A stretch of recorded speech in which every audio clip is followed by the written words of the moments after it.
2003. We're in Congregation Bethel in Bennington, Vermont.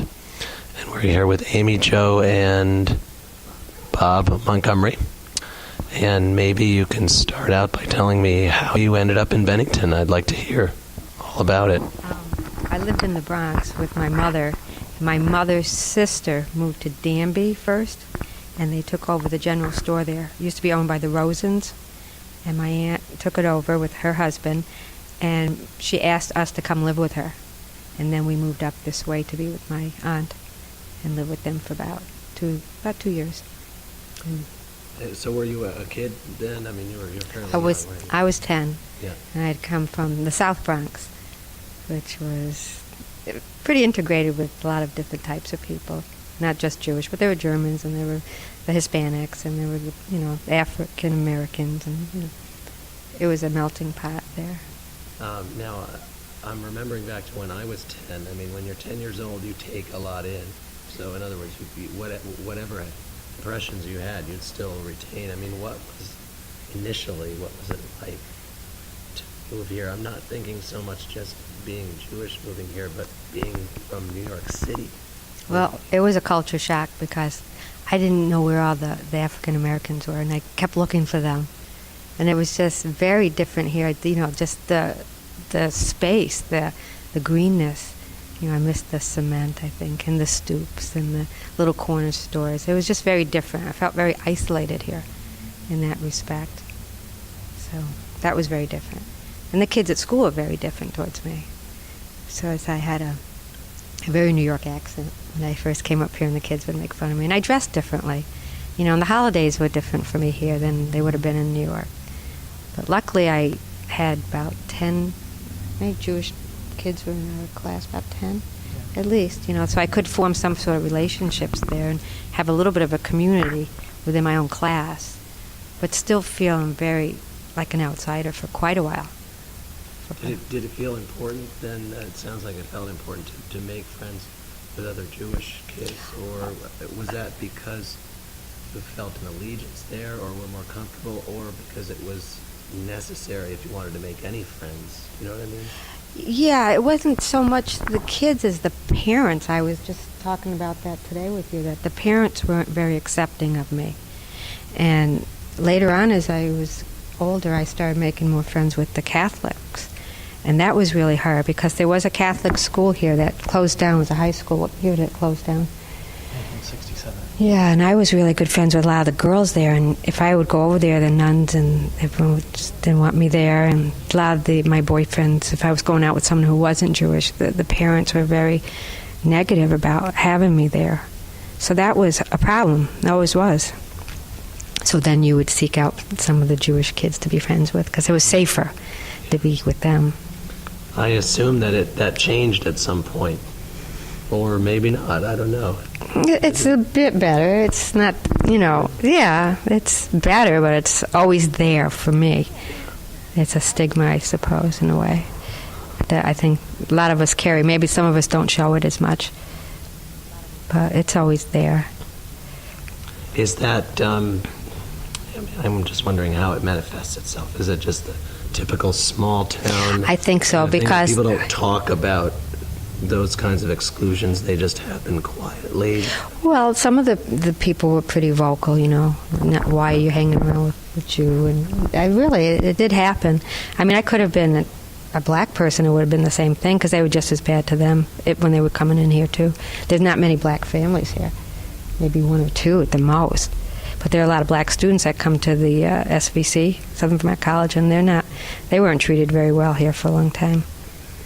So I just think it was part of the culture here not to understand all about the Jewish population and who we were. And, I think we were sort of a threat to some of them.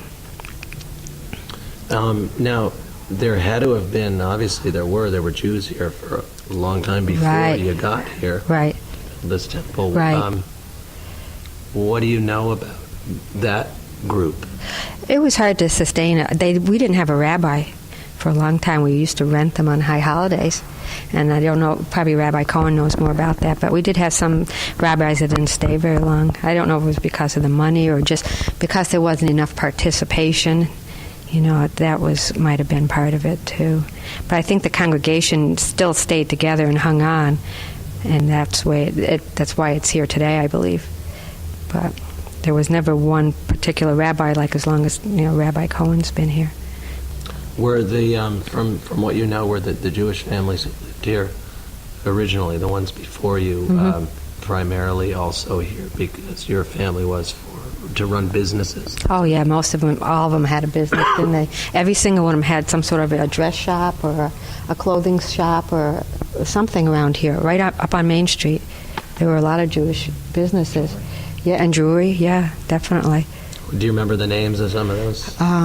There was Vogue and Vanity, was owned by the Greenbergs, and then there was Feenberg's, and they had clothing, and then there was Schaff's Men's Store that was up front. It's still there, and the son took it over, David Schaff.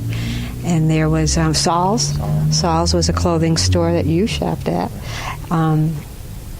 There was a place called the Village Nook that was owned by the Batinskys, and Rose is still in the congregation, and it was like a after-school hangout for us, and that was really nice. What else was there? There was a jewelry store, Gould. Yeah, Gould's jewelry store. So there were quite a few businesses right on the main street.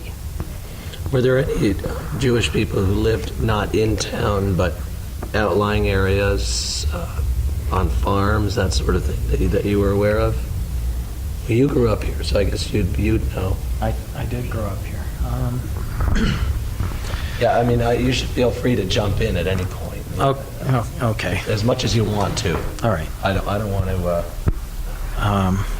I'm not sure that I could speak about the Jewish experience of being here because I'm not Jewish, but farms. I want to say yes to your question, but I can't come up with names right now. Maybe I'll think of them in a few minutes.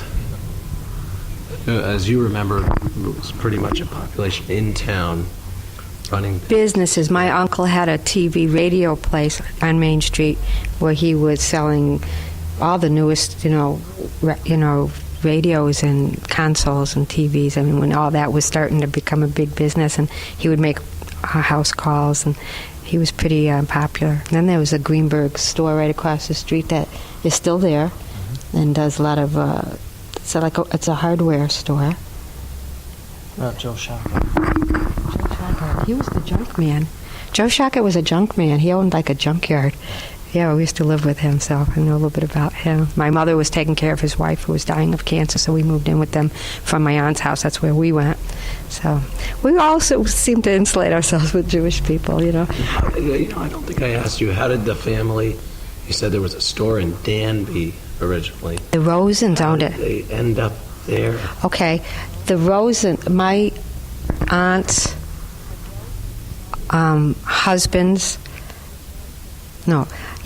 husband's brother's sister was married to a Rosen, and the Rosen in Danby wanted a partner, and that's how, I don't know how they got up there the first time, but that's how my aunt and uncle came up, because there was a marriage in between. The families, they kind of stick together, and so he came up and helped him out with the store, and then he took over the store because the Rosens decided to retire. So that's how that happened in Danby. It's pretty strange because not many Jewish people there at all. I think they were probably one of the only ones there. But then they met Edith Greenberg, who was in Manchester, and they started their own little temple there. But that's another whole story. So it all comes together. Yeah. Now, one of the things that obviously comes up for Jewish families living in a place like this is, maybe not currently, but an earlier generation would be the dating issue. Obviously, in your case, let me tell you about the dating issue. I'd be curious to hear about that from both of you.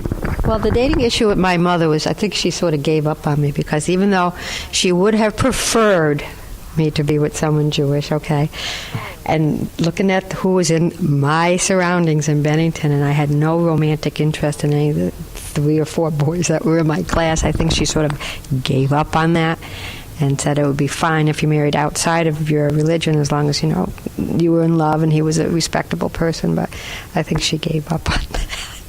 Oh, also there was Fowler's Music. There was also, that's another Jewish family that was friendly with us. But she kind of relented after a while. She really realized that it wasn't going to happen here. Were there other families where the parents were more sticklers for, I mean... Yes, my girlfriend actually married a Japanese fellow, and they disowned her. So that was hard on her. And yeah, we were always all pushed towards marrying the Jewish, men or women. But, when you go away to college and you sort of break out of that, and you decide if you want to be in love with someone else, that's, some of the families accepted it and some probably never did. Some of the Catholic girls were going out with the Jewish boys, Kenny and Evelyn, and I don't know if that was really, really kosher, as they say. So it was a problem, but I think my mother was a little bit more liberal. Mm-hmm. Yeah, I remember, I think I was interviewing somebody who grew up in North Adams, in the Jewish congregation there, and she said that there would be these events like dances. Yes. In some town far away, right. All of the Jewish kids for 100 miles around would attend those, and the purpose of those was to meet someone. Was to hook up the boys and the girls. That's right. That's right. You didn't have, they weren't doing that anymore when... They actually had CYO dances here that I would sneak into, and that wasn't really good either. But no, they didn't have that then. I don't think there was that big of a community to have those type of dances, or else we didn't know about it. I mean, there were a lot of dances, but everyone was invited. It didn't matter, right? At the churches, and at the armory, at the high schools. It wasn't like just a Jewish community dance. I would have gone, but we didn't have them here.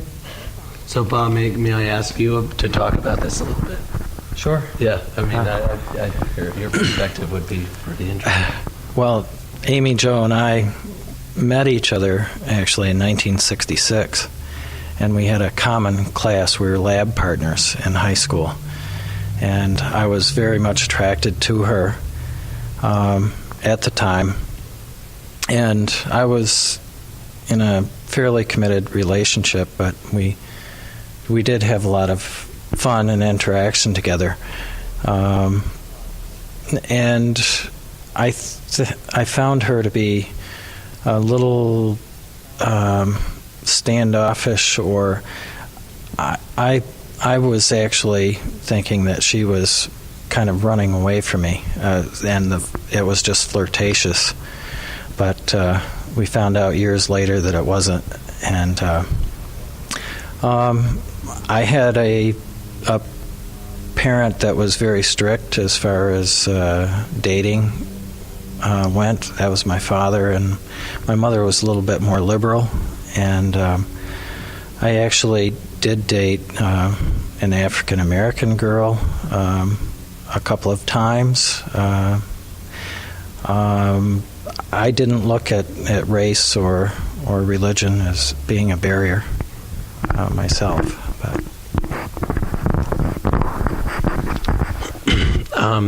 I'm wondering, since you've been here, both have been here long enough to have seen changes that have taken place.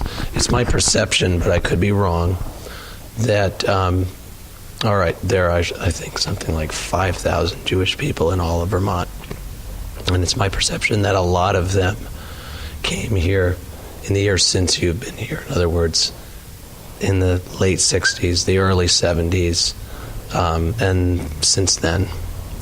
Is that true? I would say so. How have you seen that play itself out here in this community, in this congregation? I'll tell you, most of them are professionals. They don't just come up here to buy a house and work in a factory. They're going to be doctors, they're going to be lawyers, they're going to be psychiatrists, they're going to be eye doctors. I mean, they're all professionals. I don't see just Joe Schmo moving up here without something to come to, because let's face it, they don't pay you much in Vermont. We're very low paid here, and if you're going to make a change, you better have something to come to and have something to bring with you. And if you have a profession, then you're going to be okay here. You'll get paid more than anyone else in this community. So I think that's what it, and if you're going to have children, I think a lot of people that come here are from the city, want to get away from the city, raise a family here and be safer here than living in a city, even though they may not make as much money here as they would in the city. I think that that's a good trade-off for them. Does that make sense to you? Because that's what I'm seeing. And I work in Manchester, and that's where we're living outside of Manchester, and I see a lot of Jewish people in my practice. I'm a dental hygienist. I work for a dentist, and a lot of the Jewish people I see, if they're older, they've come up here for retirement. If they're younger, they've come up here to settle, to live and have a business, or like I say, or a professional, and to have children and be in a safer community. That's what I'm seeing. What would you say? In the schools, the same thing? Yes. Because you have some Jewish teachers that have moved up here recently, the librarian, and what would you say, why they moved up here? To escape the city, I think. Yeah. And I think now the temple is very solid, where you referred to having rental rabbis on high holidays. I think it kind of speaks for itself that it's a pretty strongly rooted community now. Very much. Has the religious practice shifted along with the change in population? Do you know what I mean? Has it become less conservative, more non-traditional, more experimental in any way? I would say so. Yeah. Because you see the women in here now. I mean, the women, we used to sit on different sides of the temple. When we used to go in Manchester, the women, we had to sit on one side. The men, of course, sat on the other side. And it was a whole different, gender division. I mean, I'm a lot older than you. I know you're young, and I'm only 50, so I remember this. You probably wouldn't remember this, would you? I would. I'll have to admit, I wouldn't remember it because I didn't go to temple more than a handful of times in my childhood. So. Yeah, well, we were dragged. We had to go. So that's when I did go, I went to a reform. Right. Well, this was very. I mean, actually, some of the older people that come here say it's not religious enough. I've heard that complaint, and we have opened our arms to gays and lesbians here, which is not a big deal. And we have a woman that's African American that was the president of this temple. And it's very much changed. You never would have seen that, I think, in past times, where I think that's a lot of the religious part of it is still religious, but not the Orthodox, the very, very, very religious. You don't see anyone walking around on Friday nights not driving or not answering your phone or, not using lights. Not that I see. I don't think it's as religious as it used to be. You know what I'm saying? I think it's really a lot more homey here. I see people here. We used to always dress up when we went to temple. You see rabbis walking around in jeans. I mean, it's very different. And some of the older people just don't really. It's hard for them because maybe they feel it's not respectful. So some of those people are still part of the congregation. Oh yeah, Rose is a very big part of it, and she always complains. She's sitting next to me, complain. So, yeah. So there are some of the older ones here. Not a lot, but there are some, and it's a big change for them from what they grew up with. A little bit from what I grew up with. I think I'm more open to change than somebody like my mom and my aunt wouldn't be as open to change as I am. When you went to temple, you dressed a certain way and you looked a certain way and you held yourself a certain way. And so it was a little bit different. And to see women up here, that's very different for a lot of them. The women never went up there. So that's what I think has changed. Now, because you've been here as long as you have been, you probably have a sense of this as your home, I take it. Mm-hmm. Notwithstanding the fact that if you haven't lived in one of these towns for 8 generations, the people from the town will never think, you know what I mean? Mm-hmm. Maybe they won't think of you as a native, or maybe they do, I don't know what. They don't. And I've always sort of held my Bronxness up there and always have said I'm a New Yorker. But I live here, I mean I do, but my heart's still in the city. And I don't know, I've never felt really welcomed here. I know it's a really awful thing to say, but I've never really have. And I don't know whose fault it is. It could be a little bit of everybody's, and mine too, But sometimes some of the things that you've heard when you were young hurt, and sometimes you carry them, especially some of the parents and some of the other people in my life that were pretty nasty, making fun of my nose and why were you out on this day. You'd see all the chairs that were empty on a holiday that we didn't go to school. Oh, it must be one of those Jew holidays. I mean, there were a lot of that, and so that was a little difficult. I don't know if I see it as much now. Do you see that in the high school? Because you teach those kids, and if they're out on a holiday, do you see that at all? No. So hopefully that's changed, but I still, I remember that. That's what I remember. What of you say you're at heart you're still a city person, which is interesting to hear. What of the let's say small town Vermont mentality have you taken on and adopted? How have you become? In what ways have you become a local? Despite the things you're saying, I'm sure that in other ways, very much. I mean, I've become very more community minded, right? I'm a justice of the peace. So that's part of my community. I teach in the schools. That's part of my community. I've always volunteered. I was at the Veterans Home. I volunteered. I had a brownie troop. I mean, I've always been community-minded. But, you always know that you're not really part of Bennington in a certain way. I mean, you're helping Bennington and you're being part of what they would like you to be part of, but I never felt like totally enmeshed in the Bennington experience because I kept running away. I lived in England for a couple years. I lived all over Vermont and lived in Troy for 4 years. I mean, so I kept running away and coming back, running away, coming back. So, I mean, I come back because mostly it's for my mom. She's 90 and she's still here. But I don't think I would have come back so much if she wasn't. Are there, would you say that there are sort of, I don't know, I'm trying to avoid resorting to the stereotypes of small-town New England. Mm-hmm. But do you see that those things playing themselves out ever? And have you have you taken on any of that?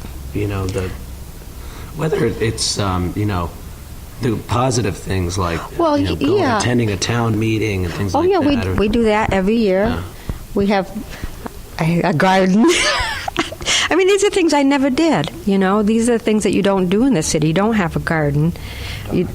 I have dogs. This is the first time I've ever had dogs. In the city, you didn't have dogs. And even when I grew up in Bennington, my mom and I rented an apartment, my first house.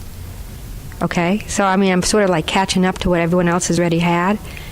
So, a lot of this is like first time for me.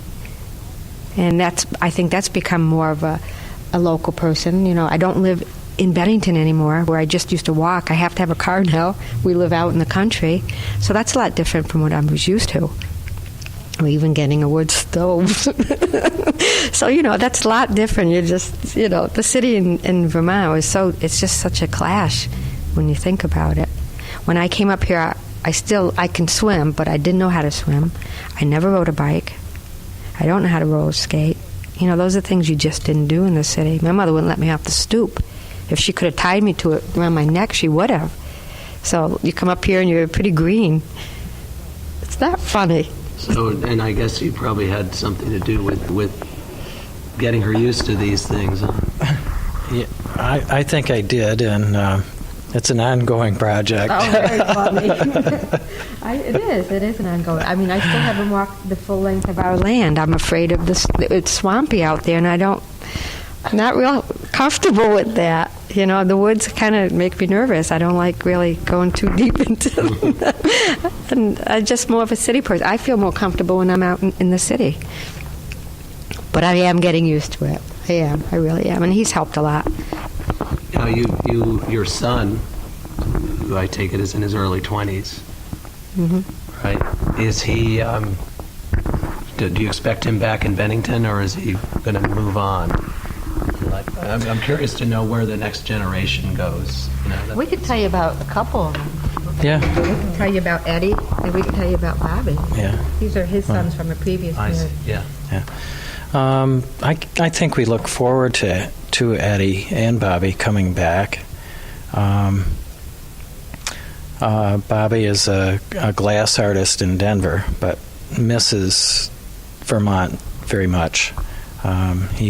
He graduated from Alfred University, 1994, and he's been in Denver ever since. That's the place for glass, I think. Well, Denver and Seattle, I guess. No, I was thinking Alfred. Alfred University. Janice Right. has a good friend who teaches there. teaches there. Oh, really? Yeah. Boy, is that ever Nowheresville? Yeah, it is. It is. Eddie graduated with a degree in psychology, and I think he eventually wants to work in school systems, and there's a pretty good connection there with me. I've been in the school systems for 31 years. So I think they will return. They love Amy Jo a lot and look to be closer.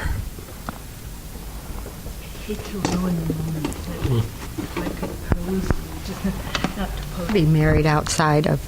Bobby married a Muslim girl. That's quite a story because I felt very intimidated at that wedding, being Jewish, and it happened the day before 9/11. It was really, really upsetting, and her father is a very religious. He's an imam. Yes, and he was on 60 Minutes. Yeah, so the whole thing, me being there, they weren't talking to me. I felt very. You see what I mean? I mean, I was still feeling that stigma. I'm Jewish, they're Muslim, and this family's getting married, and it was crazy. Yeah, it was. Do you want them closer? Yeah, I can back up. All right. Where were we? Oh, yeah, we were telling you about the Muslim story. So that was a stigma for me, and you felt a little bit. It was easier for me. It was easier for you. It was. For me. Yeah, I felt that I had to really be supportive of you very often during that time. Oh, it was really difficult for me. And it was something that I personally couldn't feel. I was just trying to be empathetic. Yeah. And we still don't hear from them. I mean, they're married, and we never hear a word from them. I mean, we hear from Bobby and his wife, but we don't hear from the parents at all. Yeah. No, never. So to me, that's a little strange, Where do they live? The parents live in New York and Egypt. They go back and forth. Right. And Bobby and Amira still live in Denver, but they're thinking of coming this way. Hopefully someday. I don't know. Hard to say. So that's where the second generation is going.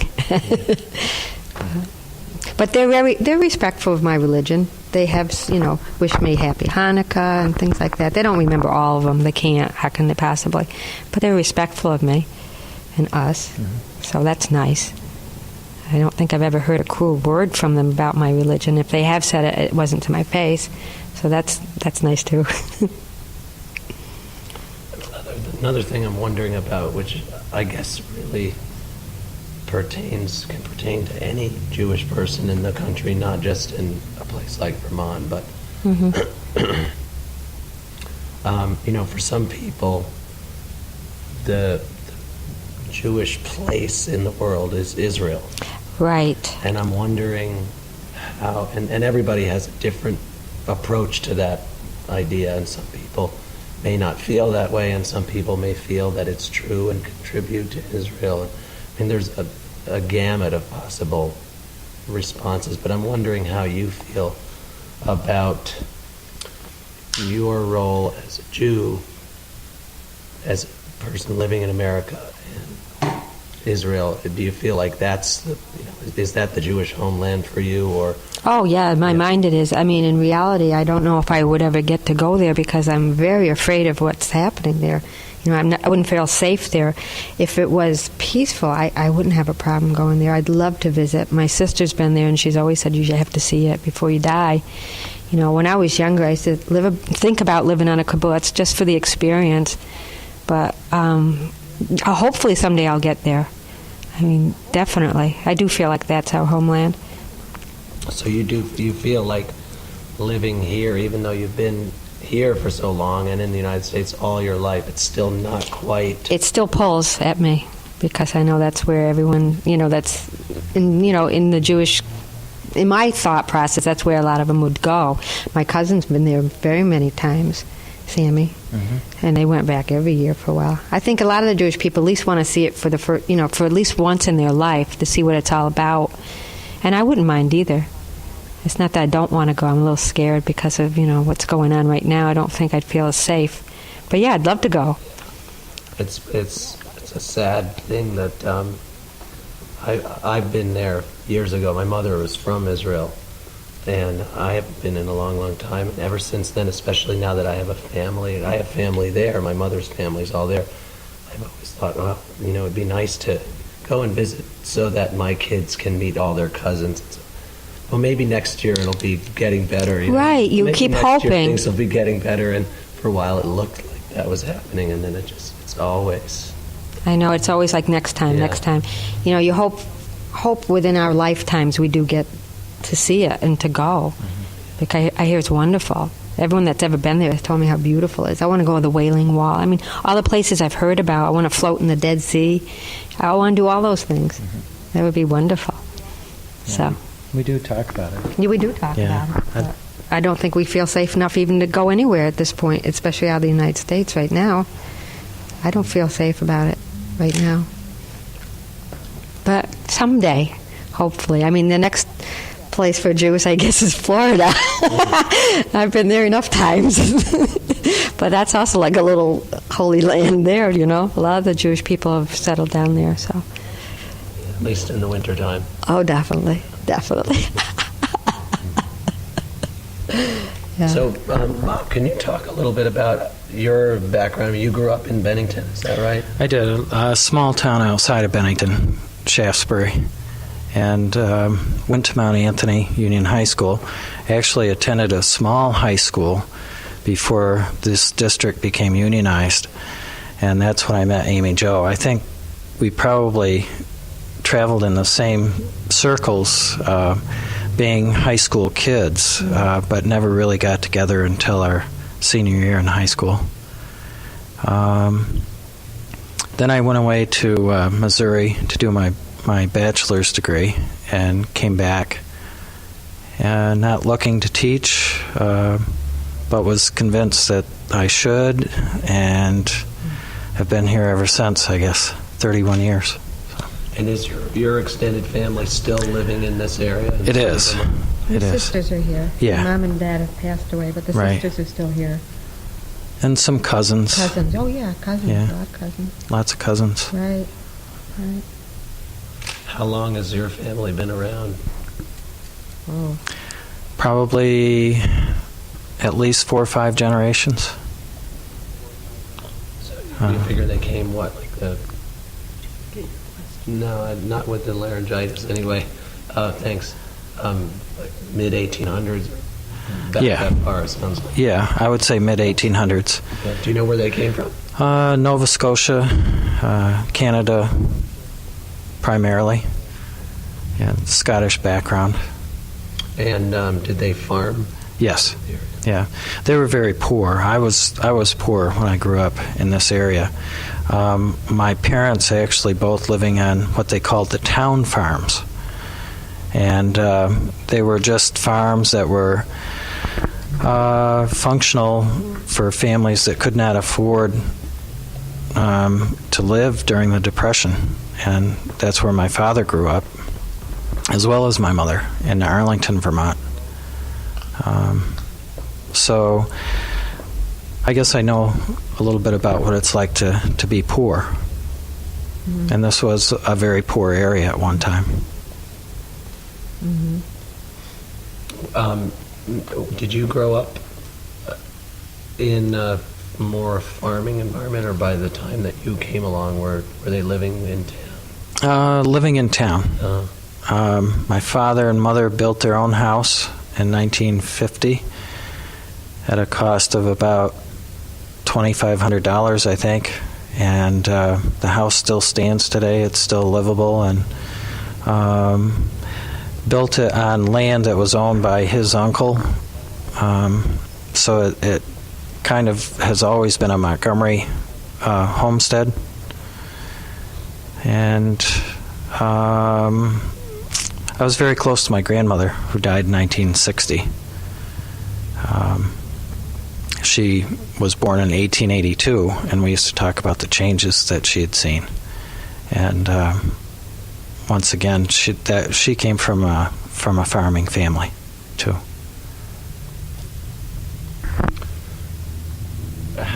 This is skipping ahead in time quite a bit, but how have you, to what extent have you sort of adapted to Amy Jo's Jewishness? I mean, do you attend the temple with her when she comes for holidays? Are you part of that social group? I am. Probably more and more as time goes on. This year you took off. I did. You took off time from school to go to temple with me. Yeah, I did. And We came here I've to always do a felt wedding. welcomed. Yeah, we did a wedding here. Yeah. We held the huppah because there was a couple passing through that wanted to get married here. So Howard asked us, and we for volunteers. So I volunteered him, and we both came. Rabbi Cohen has been very nice, always welcoming. Yeah. Did you grow up with a religious tradition in your family? I was actually growing up in a Protestant tradition and became Catholic later on. And as a Protestant, I remember attending services here at the synagogue a few times as part of it was like a mixing, and that was really nice. Did you have a Jewish wedding or a... We had a wedding that was actually non-traditional.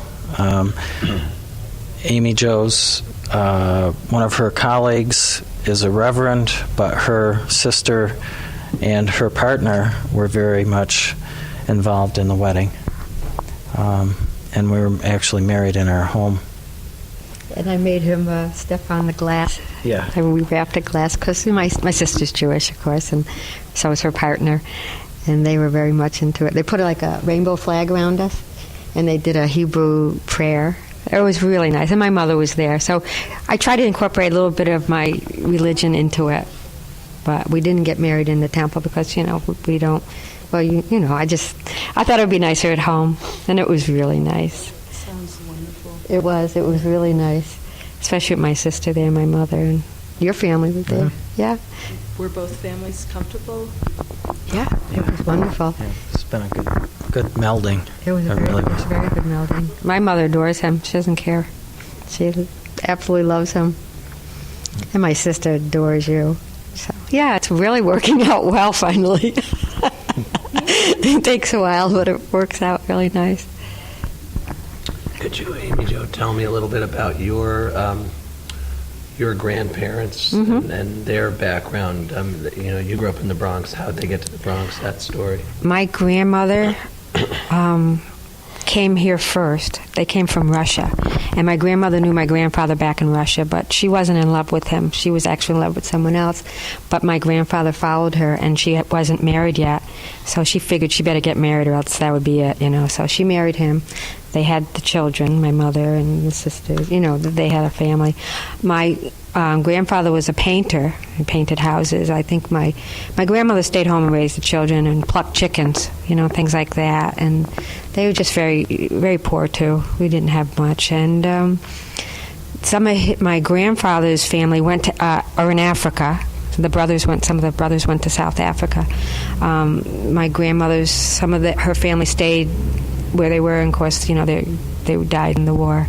So I didn't really get to know anyone. I only knew my grandfather just a very short time. My grandmother was already deceased when I was allowed to come home. That's a long story. But anyways, my mother was a single parent, so it was really hard for us, And I really didn't know them very well. I mean, I always asked questions about them, but I really didn't know them as part of my family.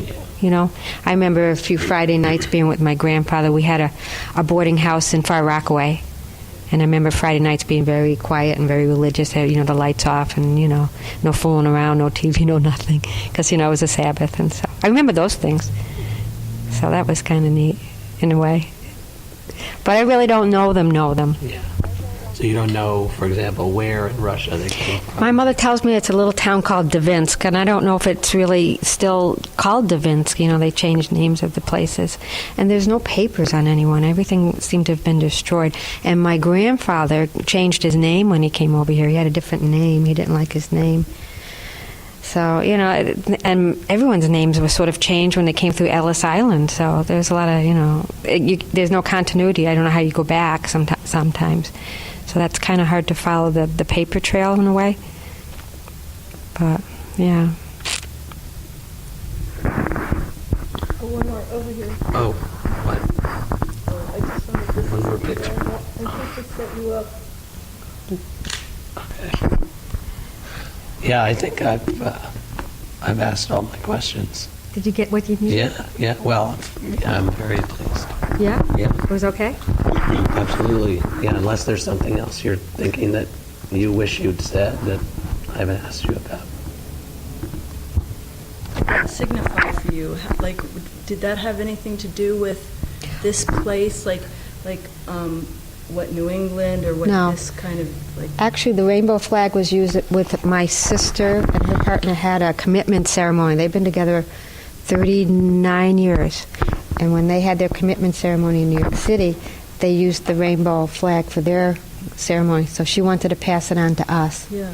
And it was more of hers than Yeah. this area. I see. I don't think anyone really knew what it was. Right. And they put it around both of us, which was, it was really nice. So the meaning of it was that it had been hers, and Right. part of her ceremony, and she wanted to give it to us, and that's why they said the prayer, the Hebrew prayer, and they actually kissed each other in front of everyone. And it was beautiful for me. That's amazing. And that you have embraced that is... Oh, very much. I don't think I know of too many people that are more tolerant of people than Sally, your sister. No, I don't She's either. just a wonderful person. Both of them are wonderful people, and I love them very much. I just found her too. So I didn't grow up with my sister, okay? And You're kidding. no, my mother had an affair with her father, and I was the result. And her father and her brother grew up. We never met, and I always wanted to know them, but I tried to find my father. I knew what he did and where he was, but he didn't really want to have much to do with me because it was just a big shame, in the 50s to do that. So my mother raised me alone, and I just was always wondering about her. So I finally got a computer. I'd never had a computer, and I went on one of those genealogy sites, and I said, "Does anyone know Dr. Philip Singer?" And I knew the kids' names. My mother knew a little bit more than what she knew about me, and my cousin answered me and said, "What do you want to know?" And he called me, and I told him who I was, and he was like, "Oh my God." And he said, "Well, Sally was a very private person." And I said, "Let me write a letter. I'll send it to you. You send it to her, and we'll see what happens." And as soon as she got it, she called me. And I was invited down, and then she wanted to meet him, and everything's been wonderful. And I'm so thankful I found her. She's 20 years older than I am. So it's been wonderful. So, And a successful novelist. yeah, she's a novelist. She writes, but it's fiction. Anyways, and her partner have been great to us. I couldn't have asked for a nicer sister or sister-in-law. That's what I call her, my sister and sister-in-law. So, very strange.